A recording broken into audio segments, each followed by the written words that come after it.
I'm spacetime. In this video you will find a discussion with a few thoughts about what I understood while studying this prelude and fugue, the one in F sharp major from Book 1 of Well Tempered Clavier of Johann Sebastian Bach. In my channel you can find my performance of this piece, and the link is here in the description under the video. So let's start with a few considerations regarding the prelude. If we want to study this work, the first thing that we had better be aware of is the particular key, with a high number of alterations. In technical terms, in physical terms, this has a particular implication. I would say that compared to keys with less alterations, let's say F major or C major, we can compare playing with a piece with this key as running on a place with bumps and holes compared to what would be when we play in C major or F major, that is running basically on a flat territory. And in fact there are little slippery situations, little tricky things that contribute to make the work, although for the majority of the prelude we have a very linear and simple texture, but it makes the work a bit tricky and requiring quite a bit of accurate studying and familiarization with the specific situations of our hand fingers in each specific transitions. To really physically realize this without too much reasoning, let's do a little experiment. So we can play a couple of lines as it were written in F major. So what I will be doing is simply reading the same notes but removing all the sharps and keeping in mind that I have in F major the B flat to respect.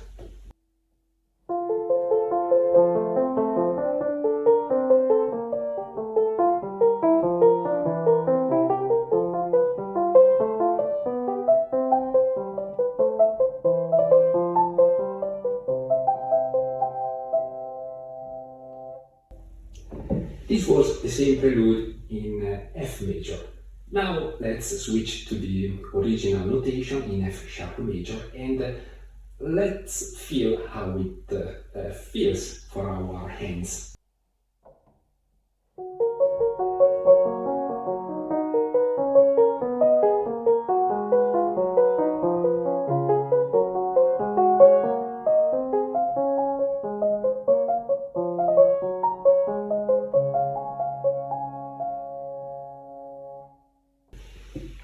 Yes, to me it is really a kind of moving from a run, a walk on a flat territory to something more bumpy.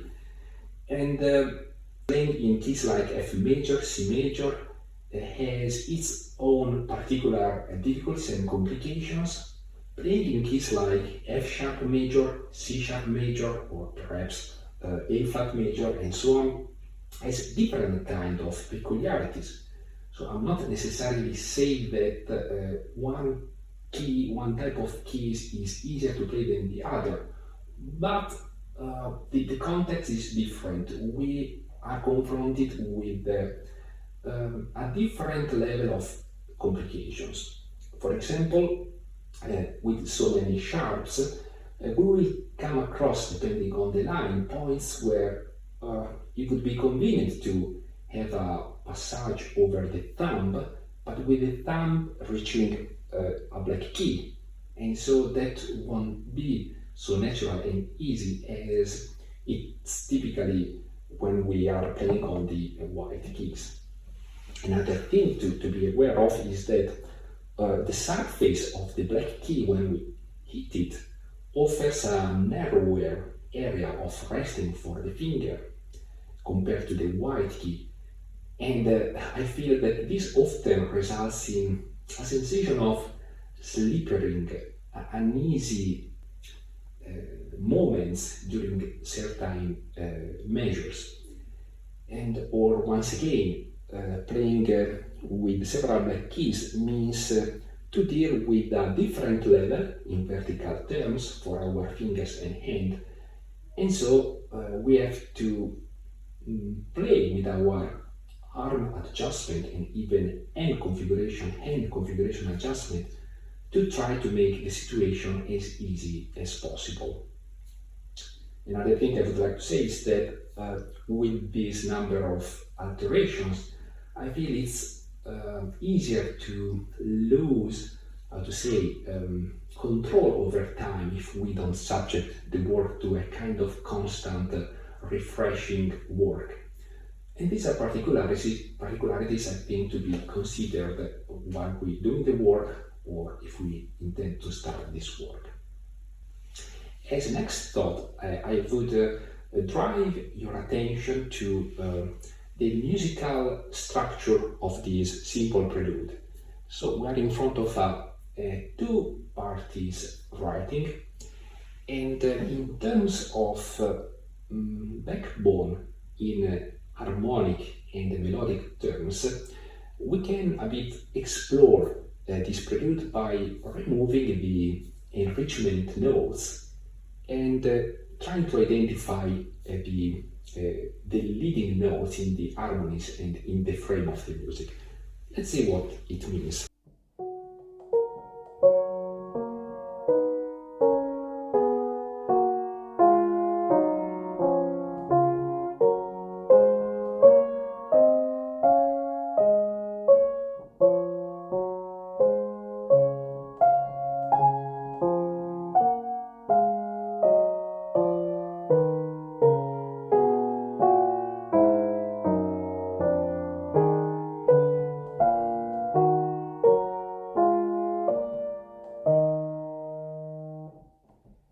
And so on. So we are seeing that removing the, as I call them, enrichment notes, so the quicker notes here and there, we are noticing that these two lines are kind of mirroring each other, right, in structural terms. And now let's go back to the actual writing with all the notes that we see. What we notice is that, in fact, the bass line is simply playing the fundamental notes of this melodic and also harmonic line without any ornament, any semiquavers except in the incipit of the lines. Instead, what we see is that the right hand, so the higher voice, is decorating this simple line, and this suggests to me and might suggest to you different things. However, in musical terms, like we have the carrying party in the bass in terms of musical flow, and we have instead a gameplay in the right hand. So one question that we are confronted inevitably is what we want to do with these little playful jumps that in the right hand occur.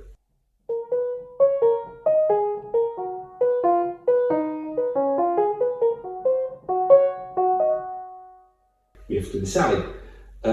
We might play a staccato jump.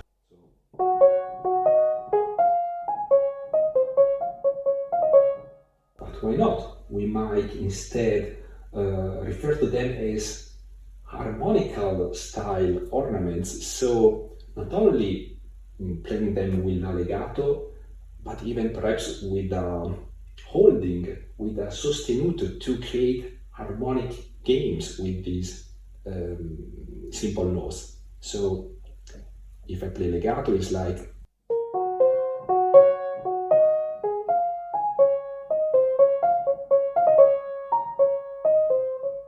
and then I can play a bit if I were using the pedal, but with my finger holding the first note and creating a sort of harmonic B chord like this.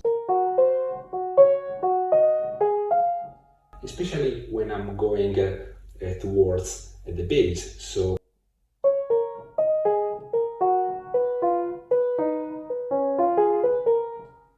let's hear with the left hand what it means.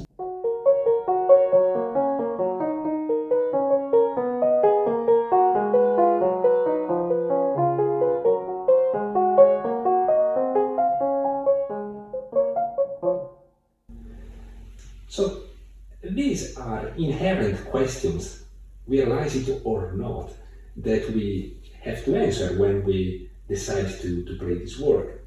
And of course, I don't have the right answer to the question, but this doesn't mean that the question doesn't exist. In terms of holding the first note, so to create transient harmonies, in a way of saying, right?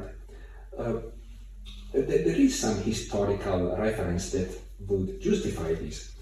I remember when I was much younger, I was hearing a lesson given by a scholar that dedicated probably most of his life to studying Johann Sebastian Bach repertoire and in musicological terms the literature of that time regarding keyboard playing. And he was mentioning, I remember, regarding one particular piece, that in a specific essay about keyboard playing in Baroque era, it was advised when appropriate, let's say, that the player would hold certain notes in a melodic line to play and create brief harmonies that would enrich the musical atmosphere. And so I think we might think about this and seeing in which steps it might fit our rendition ideas for the work. Another question that we would ask ourselves probably is, once I decide, for instance, to play staccato, these little jumps in a particular line, should I then maintain this choice for whatever steps in the work? Or vice versa, if I decide to play legato, say in the first line, should I keep going like that? Again, I don't have the final answer. I wonder whoever in the world would have it. But in a way, it's a question that we have to answer in our choice when we start playing. And you might decide to listen to my performance, and you might realize that I feel for myself that seems a good choice in musical terms, not to stick with one particular choice for any steps that we come across. And in my opinion, this has a foundation in the fact that the soprano, as I said, is performing a gameplay compared to the left hand that is more, in a way, serious, more considered. It just keep giving the direction. So to me, suggesting like a situation of, let's say, a dad walking along the road and the little boy jumping around here and there. I don't know if you ever had the experience. So you are, the dad is giving the direction, but the little boy is playing around, jumping here and there and going on the left, on the right. And so this idea of a playful situation is for me quite inspiring. I feel it appropriate, and you might, in your own terms, explore it while studying the prelude. Another little observation in terms of details, with that exercise of removing the ornamental notes and searching for the backbone of the musical material, I kind of realized that this incipit figure that is very characteristic because it keeps occurring again and again over the prelude doesn't seem to me as simply a circular game of notes, but instead is probably hiding how to say, a rising figure. Let's see it in reality. So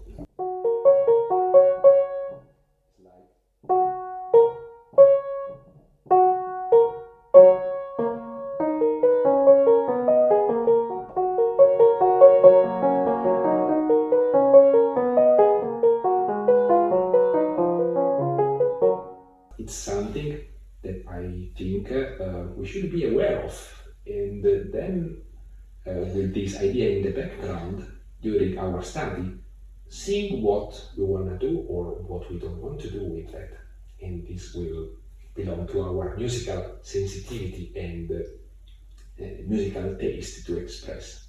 Let's zoom in on a couple of details as last things to say. Taking back again that concept I introduced about what it seems to have been a common thing for keyboard players at that time to hold certain notes, although not written like that. Well, at the very end of the prelude, there is a point where this appears to be particularly appropriate or interesting to me. So at this bar here.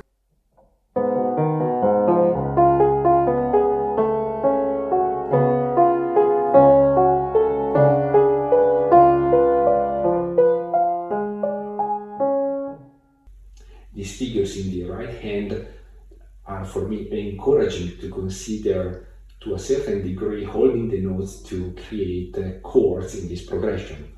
Let's play in tempo.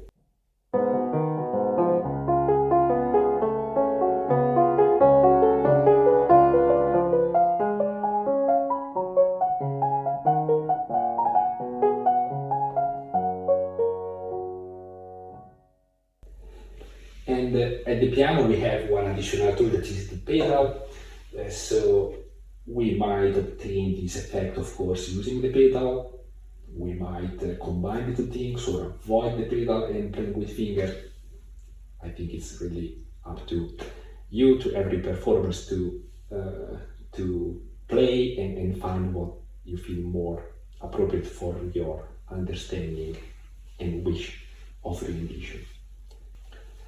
So, except the fact that we are in F sharp major, as I said, this creates certain physical particularities.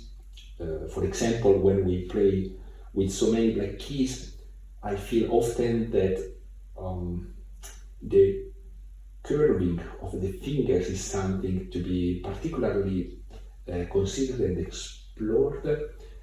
At times, steps that appear quite slippery, unstable, change your feeling if, for instance, you pay attention to keep the pinky more flat than what perhaps we tend to do normally. So to compensate the fact that you have to land on a narrow key with a wider area on your finger to hold that key.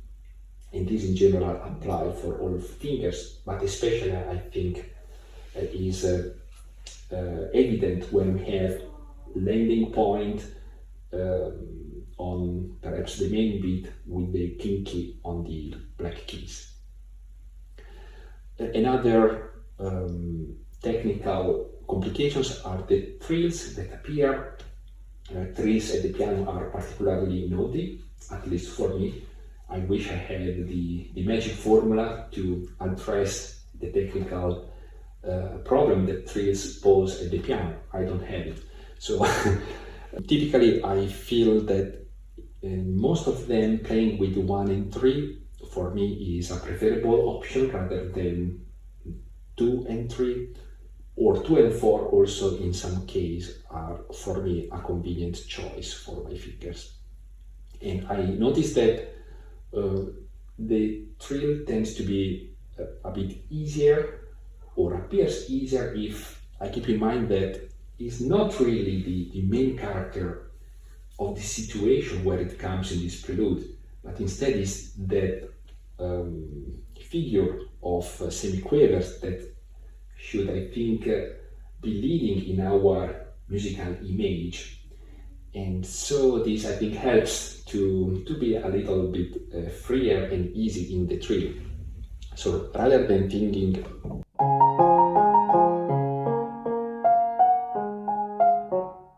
but the leading line is my attention when I play, I feel I had better being there, and the trill that requires, of course, some studying during practice, but in performance should stay on a secondary level in terms of my attention.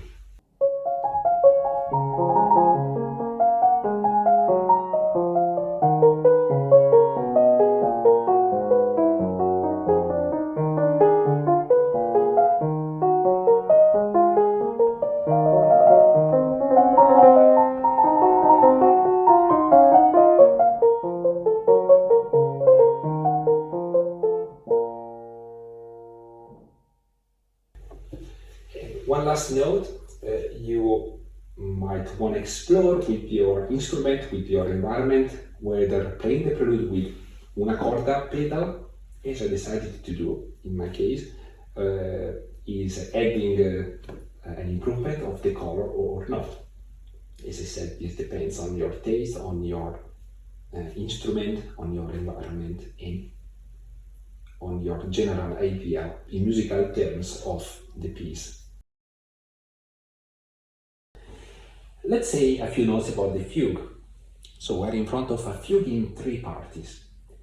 And for me, the character of the subject is rather evidently instrumental rather than vocal, as in other fugues of the Well Tempered Clavier or of Bach's keyboard repertoire might happen.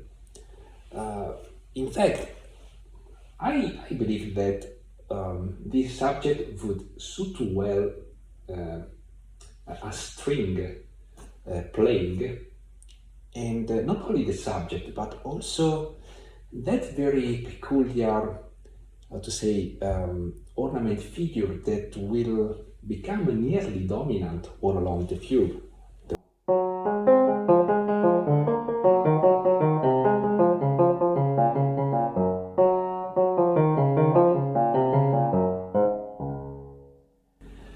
I feel that once again it would be very effective, very appropriate in a strings concerto. And this to me suggests that effective approach is to think of this fugue as an orchestral work, as a sort of concerto work rather than a vocal polyphonical structure. Then once this is stated, we are not yet at a black or white division of things, because you might hear a lot of vocal fugues with very joyful and how to say, very dynamic, dramatic musical material.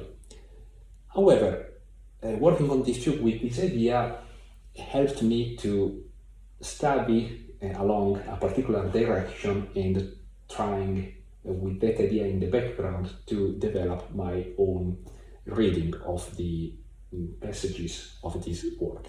Here the complications of the key are of course more evident compared with the prelude for the 3 parties texture.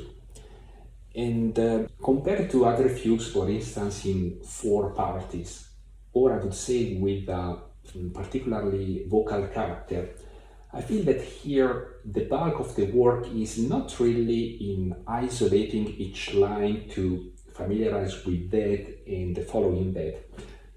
And this is not because it's not important to familiarize with this, but because I think it's kind of quicker in this case, because we have 3 voices and the lines are kind of neatly identified, I think, all across the work.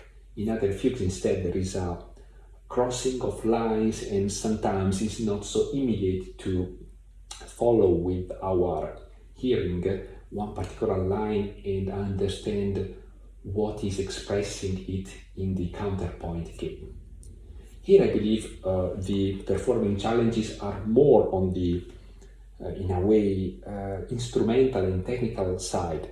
So for me, this was a case where that idea of outlining that I talked at length in several of my videos is effective to express that rhythmical, instrumental mood that I think is dominant in the work, and to kind of master it that is not so simple with the keys and the game of voices.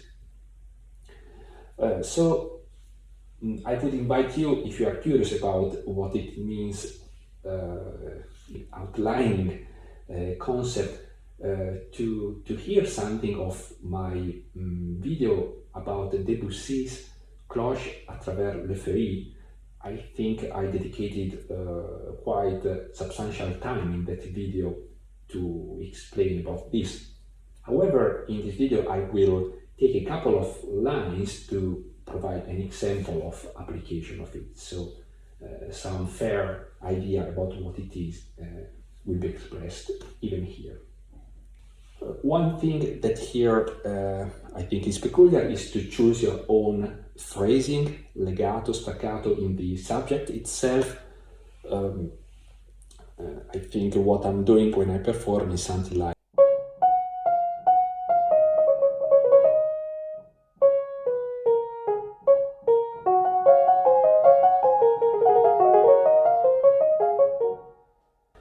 and I feel very appropriate to jump between the first note and the second, as the main beat of the subject is a pause, is silence at the beginning, and if I don't jump, I might give the false impression that the C sharp is instead the main beat when the subject is declamated for the first time.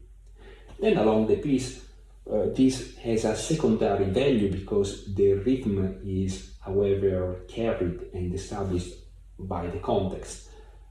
So in a way, I truly feel that it's not always so important that we repeat exactly the same phraseggio as we are doing in the exposition.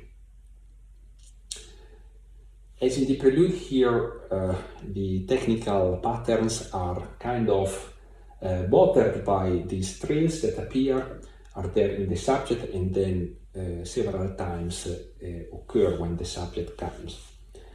I would keep in mind a few things, like first of all, it's evident by hearing the thousands of performances of Baroque works that the fact that there is an ornament written in a subject doesn't mean that this ornament has to appear every time that the subject occurs. At least this is my opinion, and I'm seeing that is in practice shared by, I don't know, 95% of interpreters at least. Or in other terms, we can also say that if we decide to play an ornament in a particular way, for example, in the first appearance of the subject, this doesn't mean that that ornament has to be rendered exactly in that same way in other points where the subject comes. And I believe that even having a look at Bach's manuscripts itself, this idea seemed to appear consistently, in the sense that I have the impression that he had a very practical approach, and when insisting in putting an ornament with perhaps a number of other technical issues to address, might be musically counterproductive, and instead it would be a good idea to leave that ornament. Or again, rather than playing a full ornament, as we might do easily the very first time,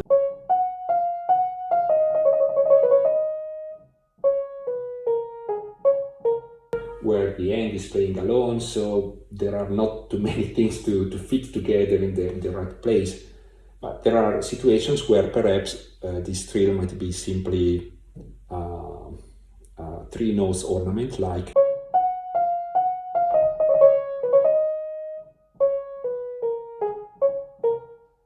or perhaps more measured instead of something like.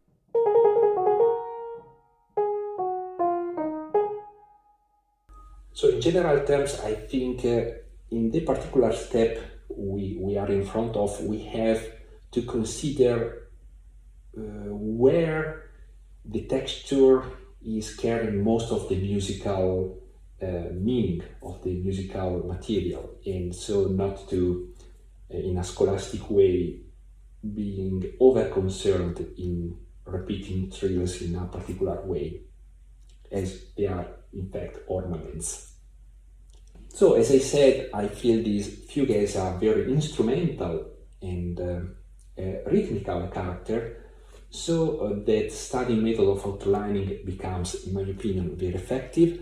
Let's take a few sections as example of this.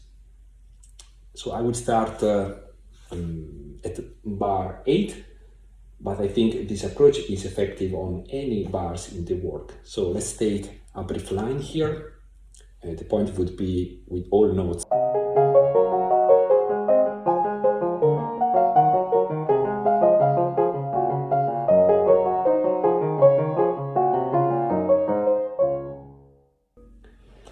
let's play first the main beats of the musical flow, and let's feel what our body needs to handle in terms of balancing, of action, and so on.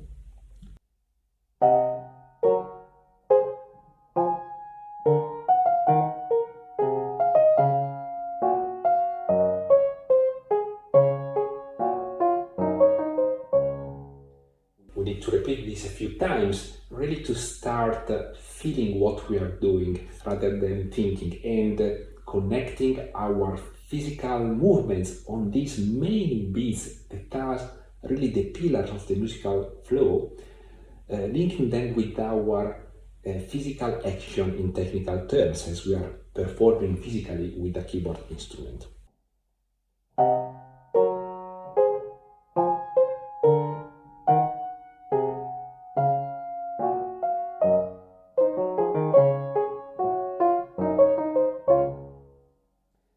And the emphasis is not in which notes adding or not adding, every time the same notes. Not really. We can be a little free in that, playing with that, but the aim is at first to establish a solid control of the music flow main notes. And then once we feel that they are sufficiently solid, we start adding few notes here and there.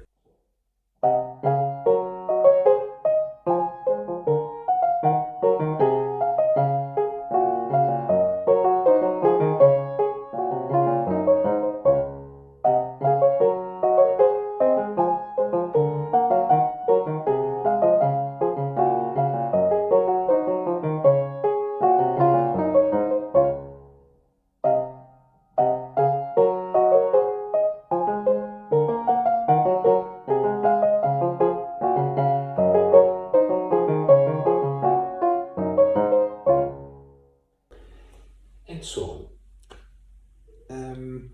And so by doing this, I feel it becomes easier and natural to express that character of playing, of game, and also in neatly rhythmical terms, like really a concerto work for strings. I jump to the next line as another example. Also the texture, the musical figures are relatively complicated, I feel, technically, and so outlining helps to gradually build up our confidence in expressing this music through the technical figures we need to perform. So the line would be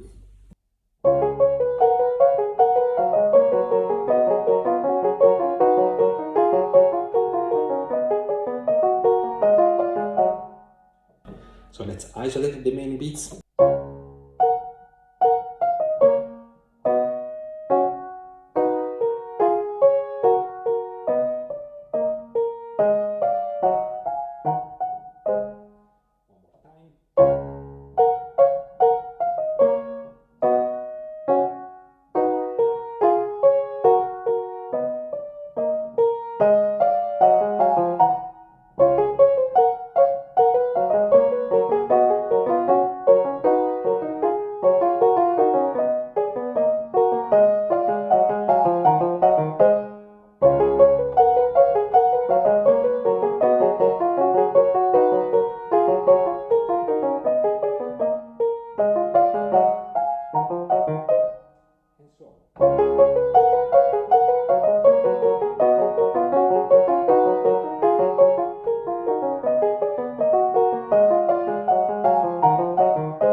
And of course, while working in this way, if we maintain awareness of what we are doing, not only we can apply those minimal adjustments in our movements or adjustments in our fingering choices, but we can also start appreciating certain details of the musical material, like for instance, certain imitating games between voices, and build up gradually their expressing them with a good musical image. And there are a few points where the voices are playing with each other with imitations. One is particularly here at bar 13, where we have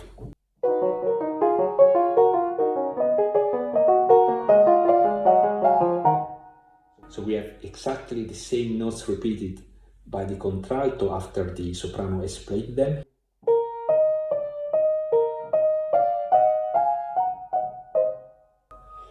And it's up to you to decide what to do with that. You might, for instance, play the first one piano and the second with more sound.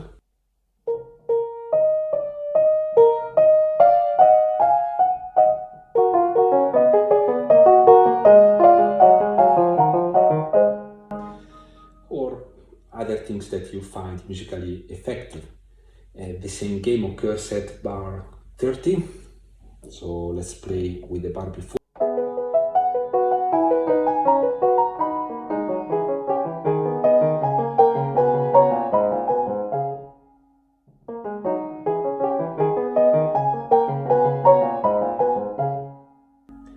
So we can play the answer with a different sonority or with a different phrasing, more staccato, more legato. I leave you to explore what you like to express with that. Or another similar game we find is at bar 7 and 8.